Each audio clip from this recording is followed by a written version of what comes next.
Olá, turma. Sou o professor Daniel Neto. Vamos dar continuidade à disciplina Redes de Computadores 1, que faz parte do curso de Tecnologia em Sistemas de Telecomunicações do Instituto Federal do Pará. Bem, a nossa aula de hoje é uma continuidade da unidade 2, onde estamos estudando a camada de rede. Nas aulas anteriores, iniciamos o estudo do conceito de roteamento, então estudamos a tabela de roteamento, os tipos de roteamento estático, dinâmico. Vimos alguns exemplos de protocolo de roteamento, no caso vetor distância, e depois implementamos no simulador alguns exemplos de roteamento estático e dinâmico, e por fim um exemplo do uso do protocolo de roteamento vetor distância, usando aí a implementação no simulador do protocolo RIP. Bem, na nossa aula de hoje vamos estudar mais um protocolo de roteamento. No caso, entender inicialmente o algoritmo de roteamento, o chamado algoritmo de Dijkstra, para que possamos entender o comportamento do protocolo de roteamento de estado de enlace, o link state. E aí, por fim, vamos ver o exemplo, que é o SPF, que é o Open Shortcut Pathfish, que é um protocolo de roteamento dinâmico, utilizando aí o chamado estado de enlace. Bem, numa próxima aula a gente vai ver uma implementação prática desse protocolo, entendermos a sua funcionalidade na prática, e aplicarmos o uso desse protocolo de roteamento na prática no simulador. Bem, inicialmente vamos falar sobre o algoritmo de Dijkstra.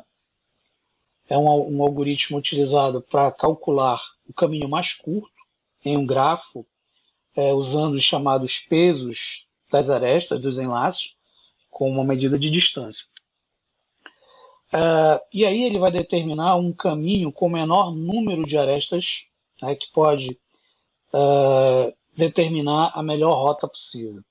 Então, um caminho com o menor número de arestas pode não ser o caminho com o menor peso, com o menor custo. Então, geralmente, o roteador baseado no estado de enlace, que é o que a gente vai ver hoje, que a gente vai estudar, ele vai criar a tabela baseada na topologia, usando os resultados do algoritmo de Dijkstra. Os resultados desses cálculos baseados no algoritmo de Dijkstra chamamos também de SPF, que significa Shortest Pathfish, ou seja, aquele caminho, o menor caminho vai ser o melhor caminho para determinar a rota dentro da minha tabela, dentro do meu roteador. Bem, como exemplo, nós temos um diagrama aí, onde vocês estão vendo na tela, e vamos exemplificar o algoritmo de Dijkstra. O algoritmo de Dijkstra, ou SPF, ele vai criar uma árvore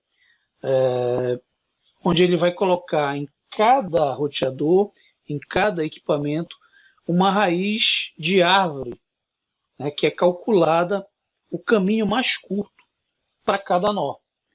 Então a árvore, essa árvore raiz, ou raiz de árvore, como alguns chamam, é então usada para calcular as melhores rotas.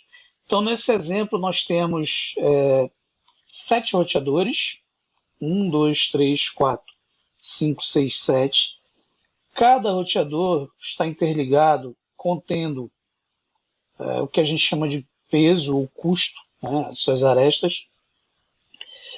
E de acordo com o algoritmo de Dijkstra, ele vai determinar, através dessa raiz de árvore, ele vai calcular qual o menor custo possível. Então, por exemplo, digamos que na nossa implementação, então eu vou marcar aqui, digamos que eu quero estabelecer uma comunicação desse roteador 1, com esse roteador 4. Então, se vocês observarem, é possível ter aí várias rotas, vários caminhos. Então, eu vou identificar alguns caminhos específicos e vamos implementar esses caminhos utilizando o cálculo do algoritmo de Dijkstra né, que determina um custo. Então você vai ter lá um caminho que vai ser calculado através de um custo das arestas, né, usando os pesos dessas arestas. Então, quanto menor for esse custo, melhor vai ser o caminho. Então, esse custo vai representar, por exemplo, esses pesos que vocês estão vendo, uma forma de representar, por exemplo, o congestionamento da rede. Então, quanto maior esse custo, mais congestionado, por exemplo, a rede vai estar. Quanto menor esse custo, menos congestionado a rede vai estar.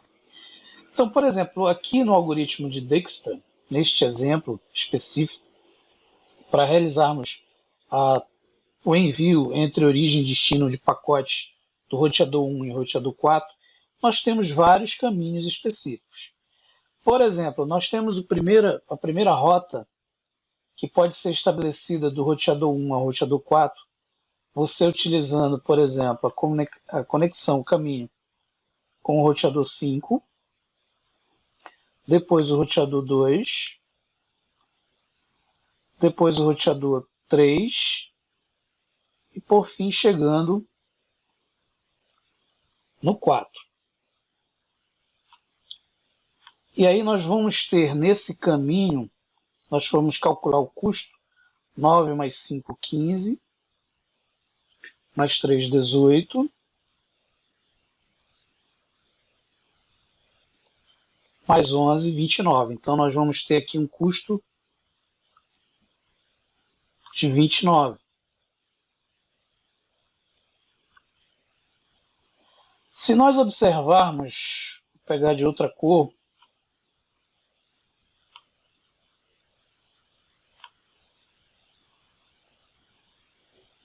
vou pegar a caneta vermelha agora.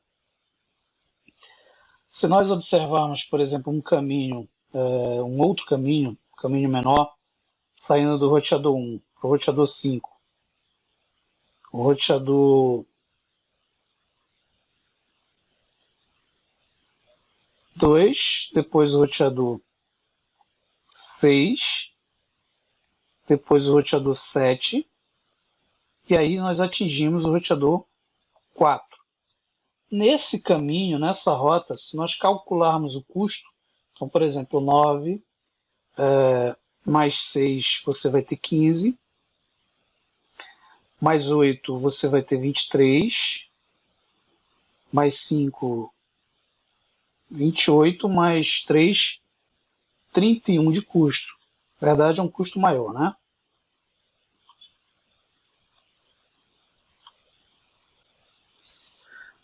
Então, essa seria a nossa segunda rota que enxergamos aí. Existe mais rotas? Se nós analisarmos com calma, existe. Então, deixa eu pegar uma outra cor aqui. E aí vamos estabelecer, por exemplo, esse caminho, né? Roteador 1 para o roteador 5, roteador 2, e aí vamos para o roteador 6, do roteador 6 para o 3, do 3 para o 4. E aí vamos alcançar ali um custo, né? Então, se nós formos somar esse custo, você vai ter 9 com 6, 15.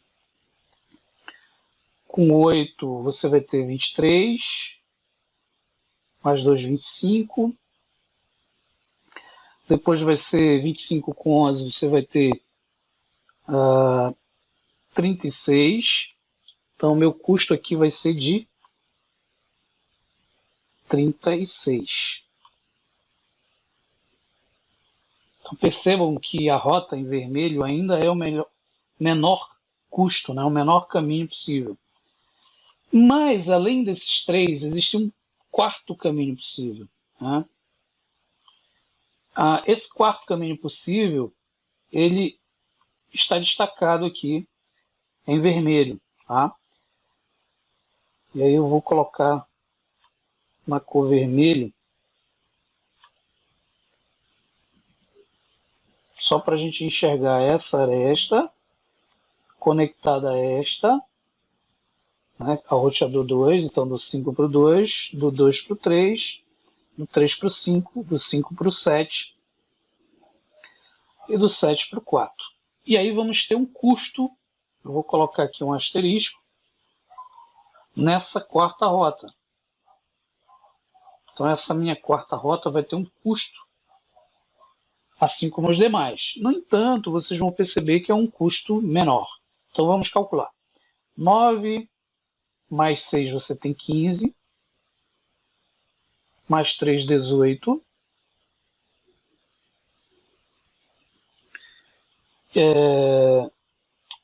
15, 18.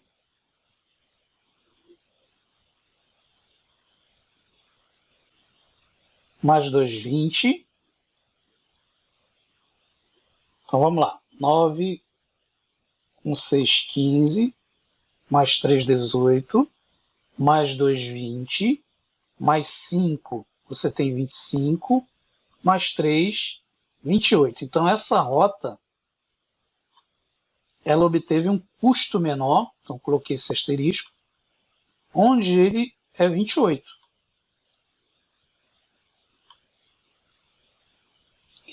Então percebam que o algoritmo ele calcula todas as rotas possíveis, né? Então a gente vai ver daqui a pouco como é que é feito isso. Existem uma série de operações realizadas pelo algoritmo de estado de enlace, né? Que utiliza como principal articulador, principal motor de cálculo, a engrenagem de cálculo, o algoritmo de Dijkstra, onde vocês vão ter o cálculo do menor custo possível entre as arestas que representa aí a minha comunicação, a minha rede, que vai representar, por exemplo, o congestionamento da rede. Então, quanto menor for esse custo, melhor vai ser a rota para trafegar os pacotes. Então, essa é a ideia do algoritmo. Bem, aí nós temos o protocolo de roteamento baseado no chamado estado de enlace. Tá? O estado de enlace, ele também é definido como um algoritmo link state, né, do inglês.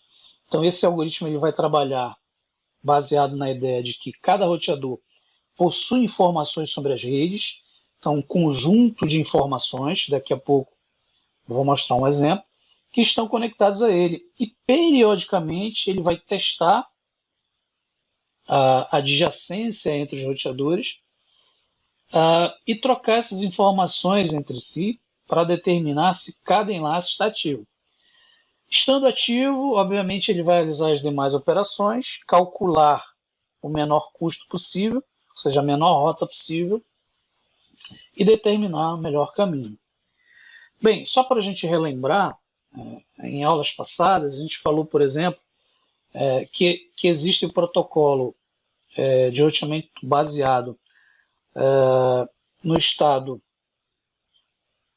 estático e outro baseado num estado dinâmico. Então a diferença básica é que no estático as rotas são calculadas, adicionadas numa tabela de rota através de comandos, né, manualmente feitas por um administrador de rede. Então, se por acaso mudar a topologia da rede, né, o tipo de roteamento estático, ele não vai mudar, porque ele foi criado uma rota estática. Né? No entanto, se você aplica o protocolo de roteamento dinâmico, o dinâmico, o nome já diz, você vai ter uma mudança automática.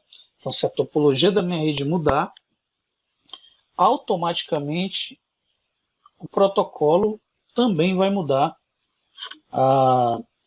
o cálculo das rotas e possivelmente mudar a tabela de roteamento. Então, o protocolo de roteamento dinâmico, o exemplo, o estado de enlace e o vetor distância que vimos na aula passada, ele vai permitir que os roteadores aprendam automaticamente sobre essas redes remotas. Né? Então, só para a gente lembrar isso. Incluindo, por exemplo, uma rota padrão de outros roteadores. Os roteadores eles vão usar esse protocolo de roteamento dinâmico para compartilhar essa base de dados, né, automaticamente entre todos os outros roteadores.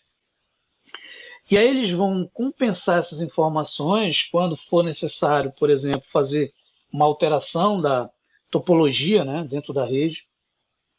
Então, se mudar essa topologia dinamicamente, ele vai mudar, ou seja, eu não vou precisar envolver aí o administrador de rede.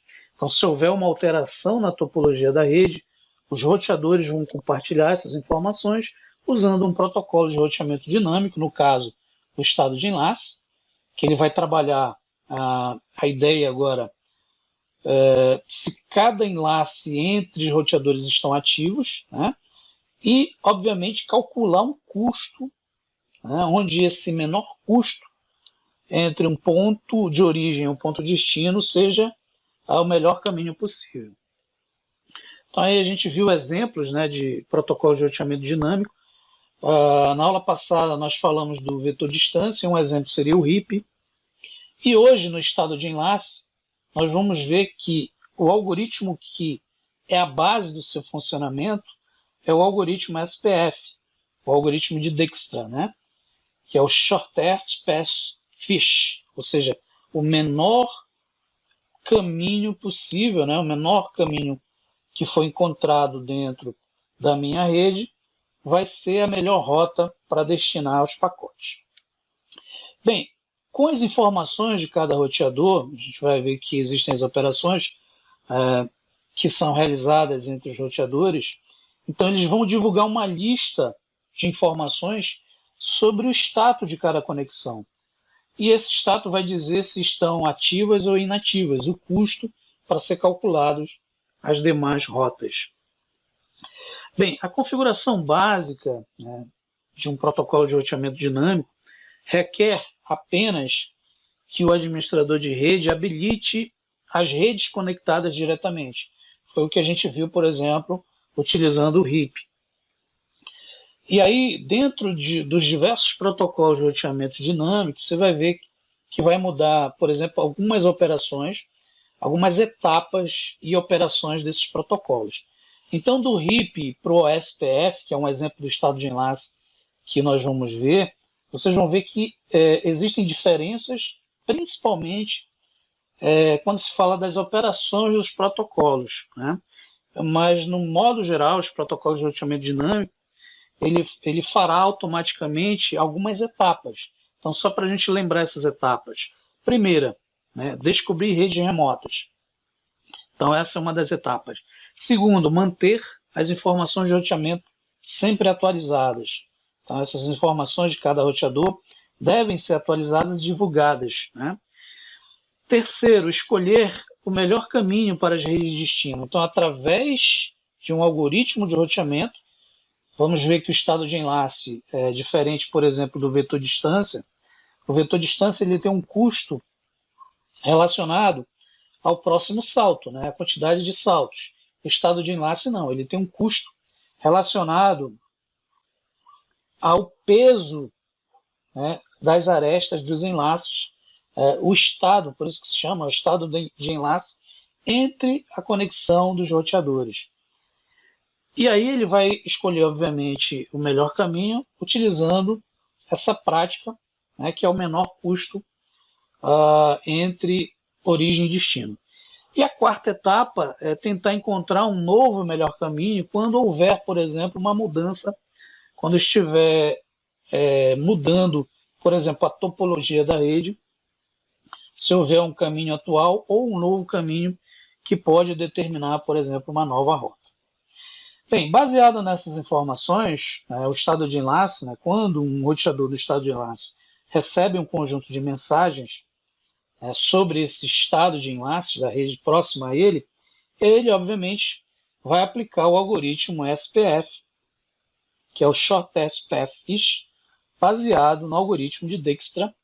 Né? Como vimos, o algoritmo de Dijkstra é aquele algoritmo que vai calcular caminhos mais curtos, né, em um grafo usando pesos, né, que são os custos das arestas, com uma medida de distância. Então, quem tiver esse menor custo vai determinar o melhor caminho possível.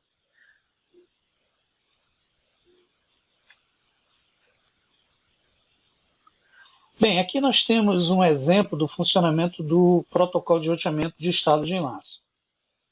Então, assim como vimos no funcionamento, por exemplo, de um protocolo vetor-distância, vetor-distância, só para a gente lembrar, ele usa a métrica dos saltos.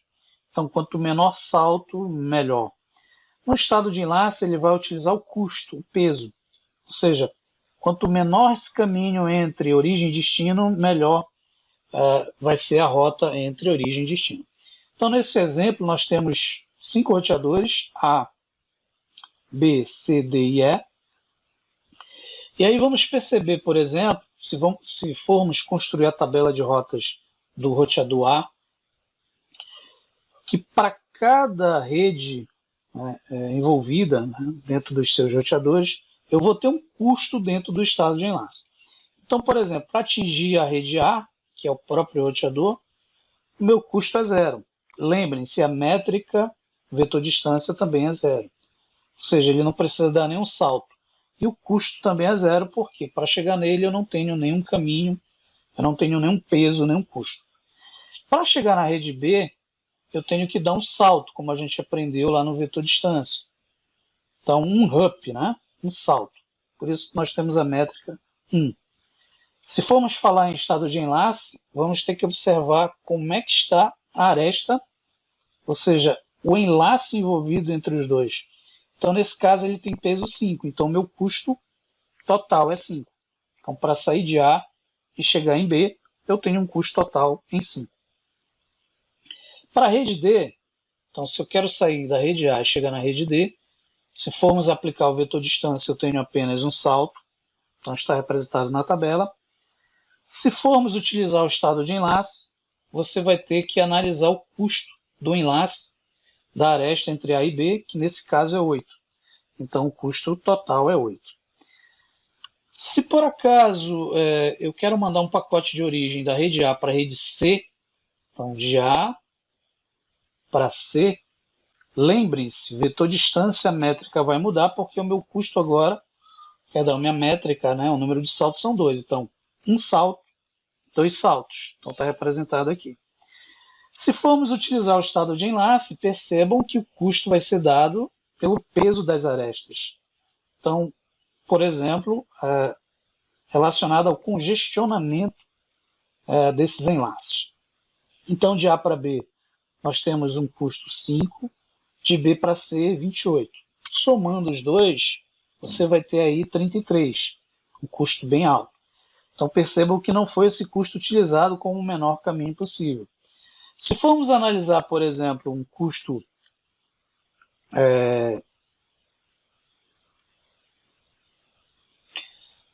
pelo caminho do meio, então de A a C, indo de A a B, de B a E e de E a C, você vai ter um custo ainda maior.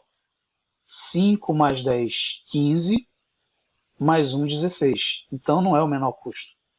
O menor custo vai ser aqui embaixo. Então, se você for de A a D, D a E e E a C.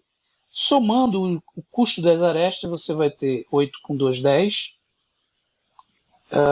10 com 1, 11. Então, o menor caminho possível, a menor distância, onde o menor custo encontrado entre A e C, é esse caminho aqui por baixo. Então, perceba que dá 11. Se você agora for trafegar dados de origem e destino entre A, ou seja, rede A e rede E, percebam que também o caminho de baixo tem um menor custo. Então, se formos por cima, por exemplo, você vai ter 15 aqui. Se formos por baixo, você vai ter 10. Então, o estado de enlace ele vai determinar o melhor caminho, utilizando o menor peso, o menor custo possível entre as arestas envolvidas entre origem e destino. Então, esse é o funcionamento básico do protocolo que utiliza o estado de enlace. Bem, como exemplo do protocolo de estado de enlace, nós temos o OSPF, que significa Open Short Test Path Fish. O OSPF é um protocolo de roteamento de estado de enlace que foi desenvolvido como alternativa ao protocolo de roteamento vetor distância, o RIP. Então, só lembrando, em aulas passadas, o RIP ele foi um protocolo de roteamento que foi utilizado no início das redes, né? Então, ele teve a sua aceitação no início do desenvolvimento das redes de computadores e, principalmente, quando se desenvolveu a rede mundial de computadores, a internet. E aí houve uma dependência do uso do protocolo RIP. No entanto, o RIP ele tem uma série de desvantagens, né, como vimos na aula passada. Dentre elas é aquela convergência lenta, ele demora para atualizar, justamente porque ele tem limites de saltos, né? Então, se você aumenta esse limite de saltos em 15, ou seja, se já for para 16, ele vai ter problema de comunicação. Então, a dependência do RIP na contagem de saltos com uma única métrica, né, torna uma desvantagem. Então, vai determinar a melhor rota, no caso, rapidamente. No entanto, eu tenho essa série de desvantagens que torna o RIP ineficiente. E aí, dessa necessidade, se desenvolveu, né, o SPF. Então, o SPF tem vantagens significativas sobre o RIP, pois oferece, por exemplo, uma convergência mais rápida. Lembrem-se, o RIP, a convergência dele é lenta, né, por trabalhar uma única métrica, que é o número de saltos. Já o SPF, vocês vão ver que ele tem uma convergência mais rápida. E aí pode ser aproveitada em implementações de redes maiores. Eu não posso fazer isso, por exemplo, utilizando o RIP. Então, o RIP ele tem uma limitação em escala, né? Em escalabilidade limitada. Já o SPF, ele não tem essa limitação, ou seja, ele é utilizado em redes escaláveis. O uso da contagem de saltos não é aconselhável, né, em redes maiores, como vimos no RIP. Então, ele é um problema tremendo, onde você tem vários caminhos, diversas velocidades, então isso vai ocasionar um problema no uso do RIP.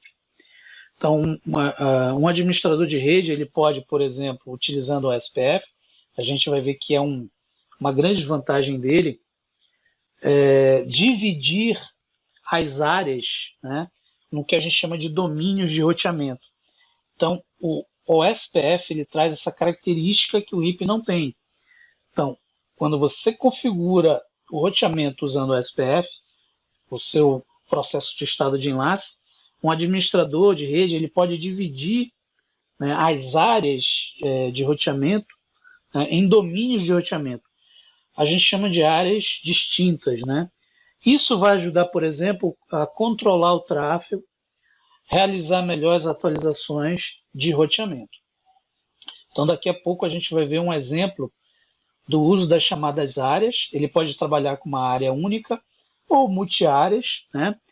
O intuito é dividir em domínios de roteamento, onde cada área distinta vai ter a sua forma de atualização, controle e mudança, por exemplo, na topologia, independente das demais. Bem, o SPF ele é um protocolo de roteamento baseado no estado de enlace, né, que usa esse conceito de áreas. Então, ele tem como algoritmo básico o algoritmo de Dijkstra, né, que acabamos de ver, que determina a melhor rota através do menor custo possível. Ou seja, ele vai analisar as arestas entre os roteadores, verificar qual é aquele caminho que tem o menor peso possível para transmitir entre origem e destino. Bem, todas as informações do estado de enlace, né, então quando o SPF utiliza a filosofia do estado de enlace, todas as informações eles vão incluir dentro da base de dados informações como, por exemplo, o prefixo da rede, o comprimento de prefixo da rede e principalmente o custo, como foi visto aqui, como o menor caminho possível entre origem e destino. Então, todos os protocolos de roteamento, eles vão procurar o quê? Compartilhar esses componentes, essas informações, e todos vão usar mensagens de protocolo de roteamento para trocar essas informações. Então a gente vai ver, por exemplo, que o SPF ele contém um conjunto de pacotes que vão realizar essa troca de informações entre roteadores, entre principalmente roteadores adjacentes, e essas mensagens vão ajudar a construir a estrutura de dados, que são processadas usando o algoritmo de roteamento.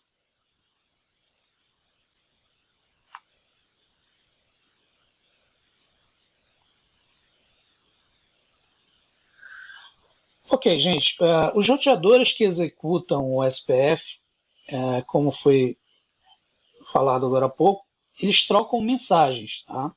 Então, quando eu tenho, por exemplo, roteadores adjacentes interligados, a primeira coisa que eles vão procurar fazer é trocar pacotes, né, de informações. Então, a gente vai ver que existem lá, na execução das operações do protocolo SPF, a troca de mensagens para transmitir essas informações de roteamento, e elas são 5 etapas, ou 5 pacotes, ou 5 tipos de pacotes utilizados pelo protocolo SPF.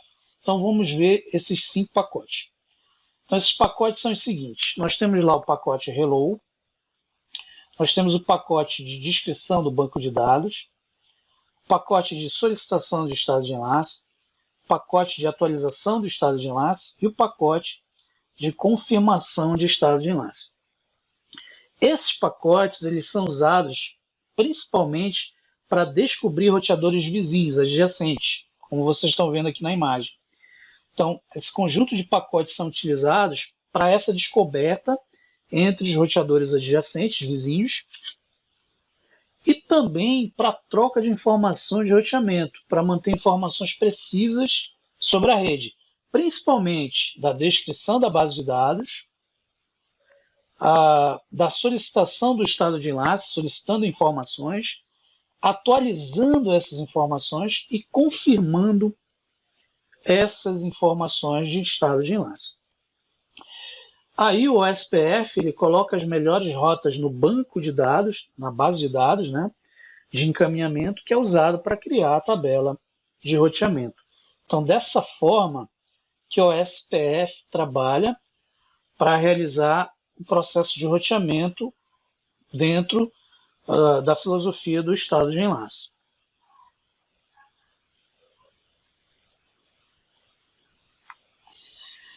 Bem, aí nós entramos nas operações utilizadas pelo OSPF no processo do estado de enlace. Então, nós temos basicamente 5 operações. A primeira operação é estabelecer adjacências de vizinhos.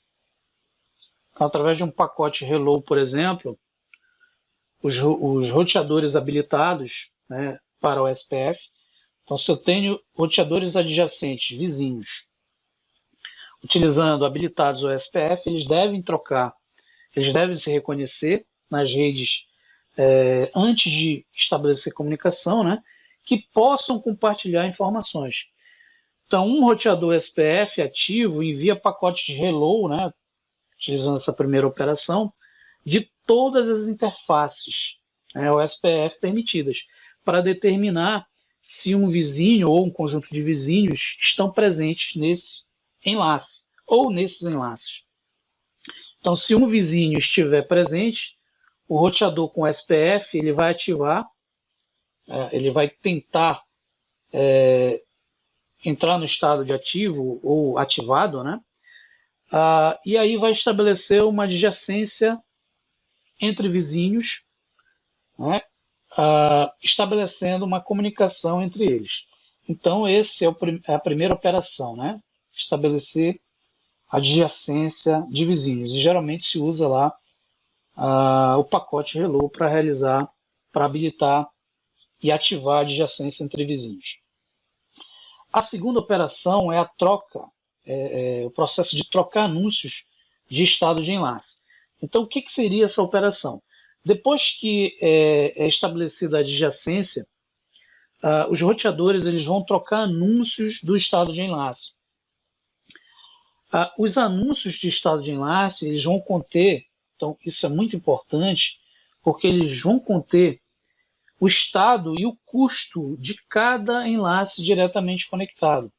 Então, são as informações básicas que vão alimentar o algoritmo de Dijkstra, para realizar o cálculo do menor caminho possível. Então, os anúncios de estado de enlace eles vão conter o estado e o custo de cada enlace diretamente conectado. E aí os roteadores eles vão procurar inundar com os anúncios de estado de enlace as informações para os roteadores adjacentes, os roteadores vizinhos, os vizinhos adjacentes. Os roteadores vizinhos que recebem esses anúncios do estado de enlace vão inundar também imediatamente todos os outros vizinhos diretamente conectados, propagando essas informações até que todos os roteadores da área tenham todos os anúncios do estado de enlace. Então, essa segunda operação ela é de fundamental importância, porque você vai propagar todas as informações necessárias para alimentar as demais operações do estado de enlace, dentre elas a base de dados e principalmente o algoritmo de Dijkstra para realizar o cálculo da melhor rota possível. Bem, a terceira operação ela está relacionada a criar o banco de dados do estado de enlace. Então, depois que os anúncios de estado de enlace são recebidos, os roteadores habilitados com o SPF, eles vão criar a tabela de topologia, né, uma tabela com base desses anúncios de estado de enlace, que são recebidos dos roteadores vizinhos. Então, esse banco de dados ele vai conter todas as informações sobre a topologia daquela área. Então, também é uma operação de fundamental importância. Então, se por acaso aquela topologia mudar, obviamente que esse banco tem que receber essas atualizações do estado de enlace através dos anúncios e atualizar essas tabelas de informações sobre essa nova topologia da área. A quarta operação é executar o algoritmo SPF, o algoritmo de Dijkstra, que é aquele algoritmo que vimos lá no início, que ele trata do cálculo do menor custo possível relacionado aos pesos das arestas. Então, aquele caminho que tiver o menor custo vai ser a melhor rota possível para a sua execução. Bem, os roteadores, quando eles recebem esse anúncio, criam uma base de dados, em seguida eles vão executar o algoritmo de Dijkstra, o algoritmo SPF, que é o menor caminho, né, primeiro, e aí ele vai criar o que a gente chama de árvore de Dijkstra ou árvore SPF, que determina o custo dos enlaces e, obviamente, vai determinar o menor custo possível. E aí vamos para a última e quinta operação, que é escolher a melhor rota. Então, após a construção da árvore SPF, que determina o custo dos enlaces, através do algoritmo de Dijkstra, os melhores caminhos para cada rede são oferecidos para a tabela de roteamento IP. E aí a rota será inserida na tabela de roteamento, a menos que haja uma origem de rota para a mesma rede com uma distância administrativa menor. Então isso pode ocorrer também, tá? Como, por exemplo, o cálculo de uma rota estática. Então, se tiver isso, obviamente ele vai utilizar a distância administrativa menor. Então, as decisões de roteamento são feitas a partir dessa quinta operação, né, que é escolher a melhor rota, que são feitas com base nas entradas na tabela de roteamento. Então, dessa forma, o SPF realiza o processo de roteamento baseado no estado de enlace. Bem, aqui nesse exemplo, esse exemplo que vocês estão vendo aí, tem um resumo das operações do estado de enlace. Então, nós temos aqui os 5 roteadores A, B, C, D e E, que vimos no exemplo anterior. As setas bidirecionais em verde, elas representam estabelecer a comunicação entre roteadores adjacentes vizinhos. Então, a primeira operação que é realizada, justamente com os pacotes hello, Então, para que eles se conheçam dentro da rede, né? Então existe essa troca de informações habilitadas entre os protocolos, os roteadores OSPF, né, que devem se reconhecer aí. Então, essa seta bidirecional verde representa justamente essa primeira operação, onde os roteadores são habilitados e devem se reconhecer, né, na rede. E aí esses roteadores são ativados, enviando os pacotes hello entre eles, né, entre as suas interfaces, permitindo e determinando os roteadores adjacentes vizinhos. A seta bidirecional verde, ela representa a troca de anúncio, que é a segunda operação do estado de enlace. Então, a troca de anúncio dos estados de enlace. Lembrando que a troca de anúncio do estado de enlace ela é importante porque ela vai conter as informações do estado e principalmente o custo do enlace. Então, ele vai distribuir e propagar essas informações entre os roteadores.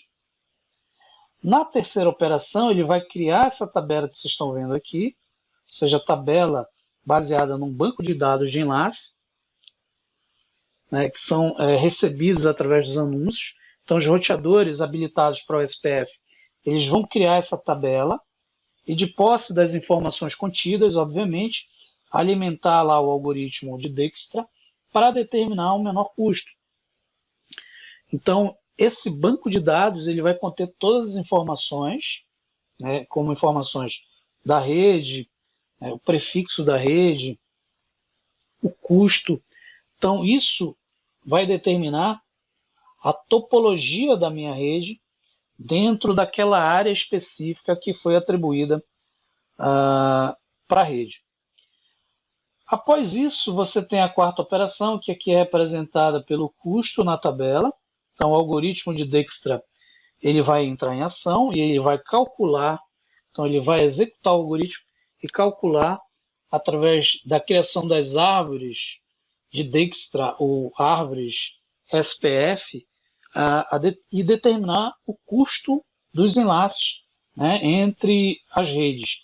Então, por exemplo, a rede A o custo 0, a rede B o menor custo foi 5, a rede D ele calcula e verificou que foi 8, a rede C, como um destaque no exemplo que vimos anteriormente, ou seja, o menor caminho para chegar lá foi 11. Percebam que além dele existem outros, mas como o menor custo foi 11, ele atualiza a tabela de roteamento com 11. A rede E foi 10. E aí, por fim, nós temos a quinta operação, que é escolher a melhor rota. E aí vocês estão vendo aqui, por exemplo, de A a C, a melhor rota foi essa, né, de A a D, de D a E e de E a C. Percebam que existem outras rotas. No entanto, por exemplo, se formos aqui por cima, o custo é maior. 5 mais 28, você tem lá 33, por exemplo. Então, maior que 11. Né? Então, eu não posso aplicar essa rota. Eu tenho que trabalhar o menor custo possível.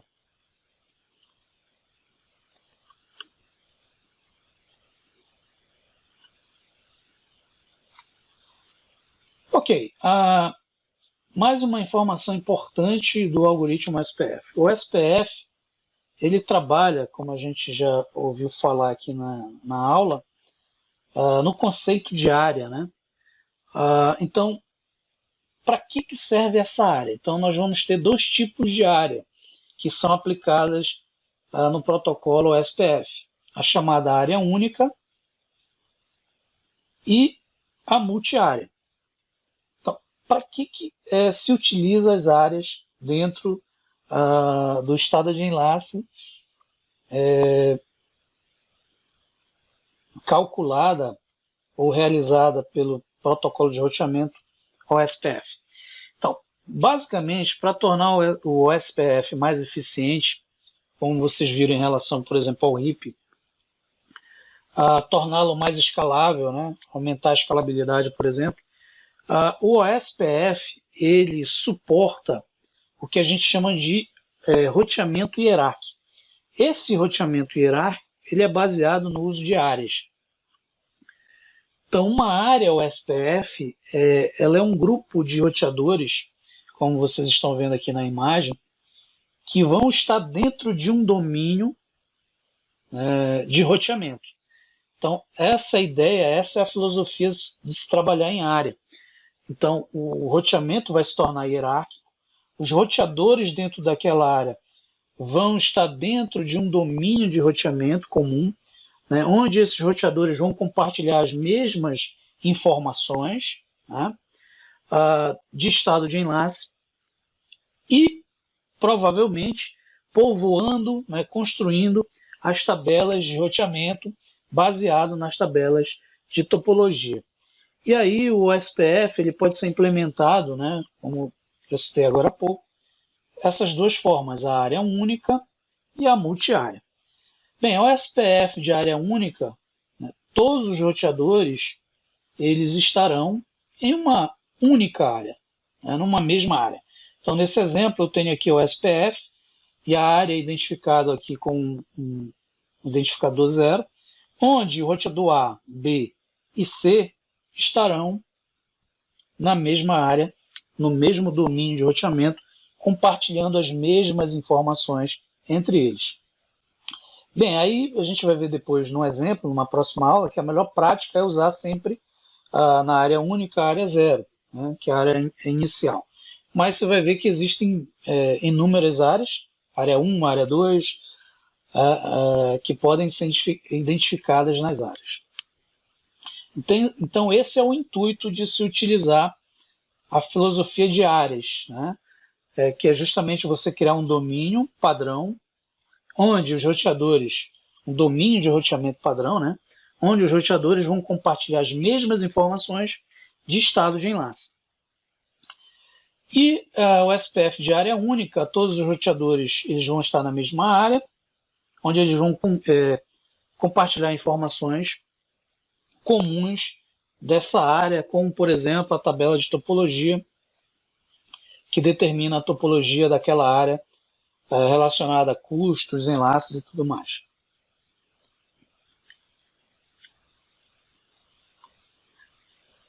Bem, o SPF de multiáreas.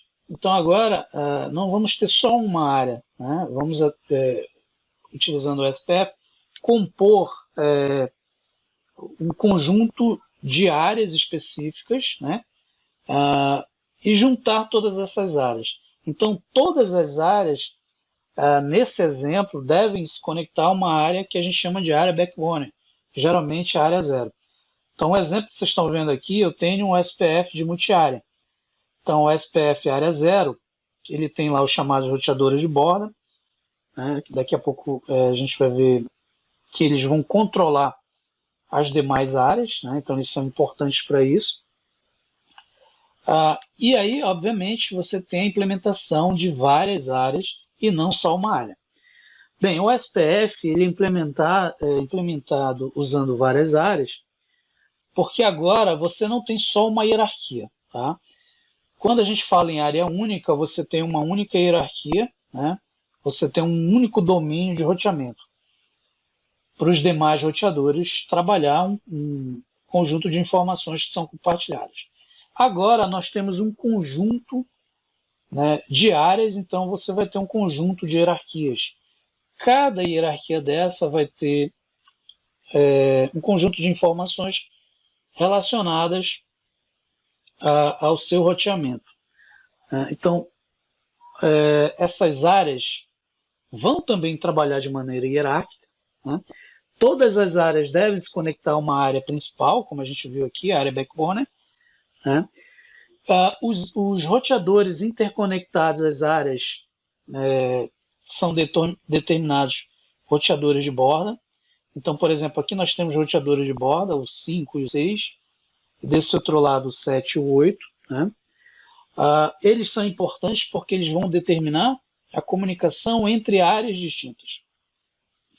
E, obviamente, eles têm algumas funcionalidades que podem isolar domínios hierárquicos, domínios de roteamento também.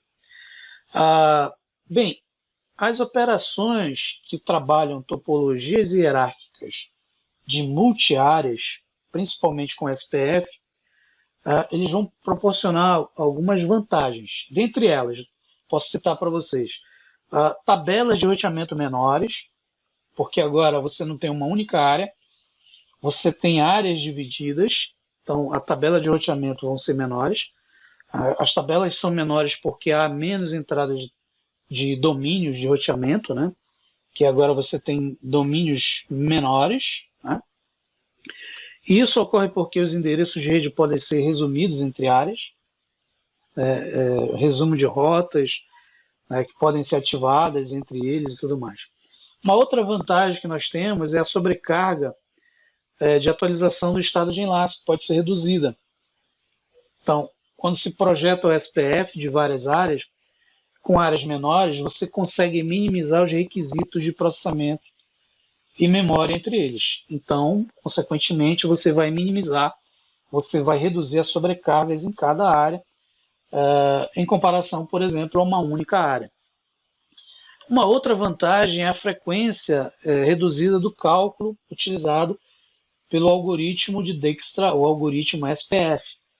Então, o SPF de várias áreas, ele vai procurar localizar dentro dessas áreas o impacto de alteração menor, reduzido, relacionado à topologia em cada área. Então, por exemplo, ele vai minimizar o impacto de atualização de domínios de roteamento, porque as inundações vão ser em áreas específicas, né? Então, a troca de informações de determinadas áreas só vão existir entre essas áreas e somente entre elas.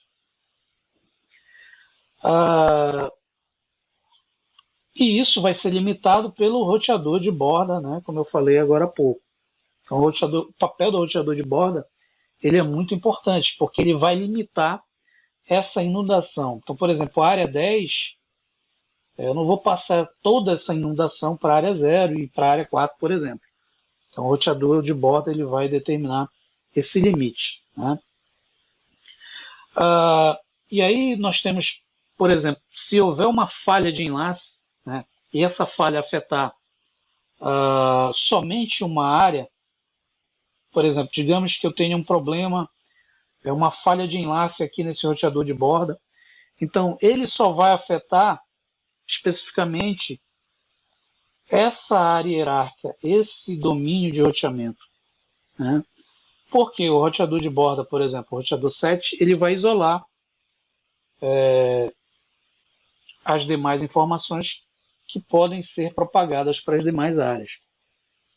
Então, esse roteador, por exemplo, se falhar alguma coisa aqui na área 10, ele vai isolar a inundação dos anúncios de estado de enlace específicos da área 10. Então, os roteadores da área 0 e 4, eles não precisam implementar o cálculo do algoritmo SPF quando acontecer essa falha, por exemplo. Então, aí uma vantagem se trabalhar multiárea.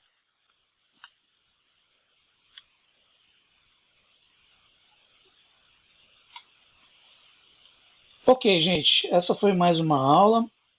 Espero que vocês tenham entendido o conteúdo sobre o SPF. Na próxima aula, eu vou mostrar uma implementação no simulador do uso do SPF e aí o conceito na prática dessa questão da área, para a gente entender melhor a questão do custo, né, que determina o melhor caminho possível do algoritmo de estado de enlace, no exemplo o SPF. Então agradeço mais uma vez e até uma próxima aula.